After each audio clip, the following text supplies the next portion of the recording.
Hello, hello, hello!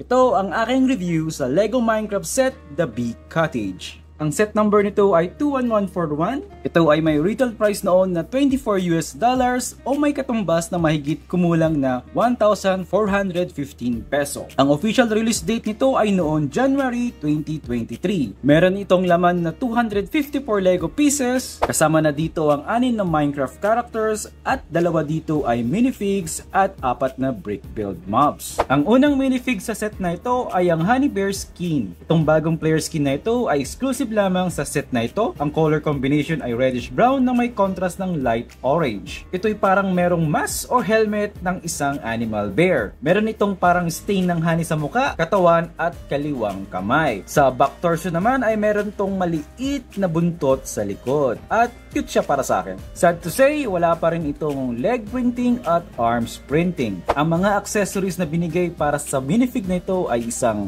red candle, bottled honey, meron din ditong honeycomb. At nandito rin ang first time ever introduction ng iron hoe. Yan lang naman ang mga accessories na nakalaan sa Honey Bear skin. Ang sumunod na minifig naman ay isang baby zombie. Itong baby zombie na to ay merong maliit na head sculpt ng zombie at isang maliit na modified body. Wala tong extra print at ganito lamang ang kanyang design.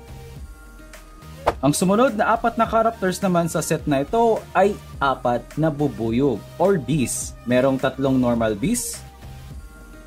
So gamit itong head-like brick na to, dito mo ilalagay yung kanyang transparent na pakpak. Ito naman yung close-up ng Angry Bee. Para sa akin, napaka-cute ng design ng bees na ito. Itong normal bees at Angry Bee. Ang set design ay isang player farming area na may mob house inspiration. Ang mob house design ay hango sa isang bubuyog, merong fence na antena, meron din tong napakasimpleng build ng wings, at dito naman, meron din tong 6 na paa. Dito naman sa likod ay meron siyang design na ganito. Dagdag details. Napakaganda. At madali din naman i-access ang kanyang interior. Itaas mo lang ito. By the way, meron ding bintana dyan. Very nice details. Ganito ang itsura niya sa gilid. Ito yung 2 bintana. So pag bubuksan mo siya, kailangan mo lang itaas ito. Madali lang buksan. Madali ding ikabit. Ito lang naman yung kanyang pinaka-lockings. At ito yung pinaka-interior ng Bee Cottage. So, dito sa Bee Cottage na to, pwede mo ilagay dito yung red candle. Pwede mo rin ilagay dito yung bottled honey. At dito naman yung honeycomb. So, ganyan ang style niya gamit yung mga accessories. So, pag ikakabit, very simple lang din. At ito yung kanyang fence gate na pwedeng ma-close at ma-open. Very cute design, sigurado magugustuhan to ng mga bata. Dito naman sa farm, ang farm ay napaka-simpleng design lang din, pero marami namang details kahit papano. Meron ditong poppy o isang red flower. Meron din ditong 4 na piraso ng bee roots. Meron din ditong reference ng beehive. Ito ay isang player build. Dito sa beehive, pwede mong ilagay itong piece na to at ikabit dyan yung isang bee. Yan, pwede mong ilagay dyan yung Angry Bee.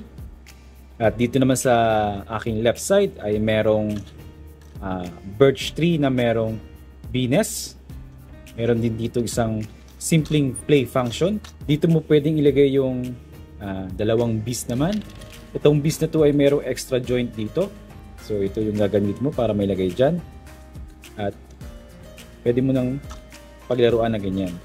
Overall, napaka-pleasant naman ng set na ito. Sa mga mahilig sa mob house inspired set, for sure pasok ito sa inyong taste. At sigurado magugustuhan din ito ng mga bata kung gagawin mo siyang regalo. Itong set na to para sa akin ay nasa creative mode side ng game. Napakagandang representation naman ito ng creative mode. So wala dito yung common na crafting table. Wala din dito yung common na bed. Mapapansin mo rin na wala ditong weapons. Ito lang ang meron, itong hoe. So wala kang paraan para labanan itong baby zombie nito, kaya wag kang lalabas ng gabi. Wala din ditong shears, so wala kang paraan para mag-harvest ng honey. Anyway guys, isang malaking salamat sa inyong lahat. Please consider helping this channel, like, share, subscribe for more LEGO review. Hanggang sa muli at ingat kayo palagi. Peace!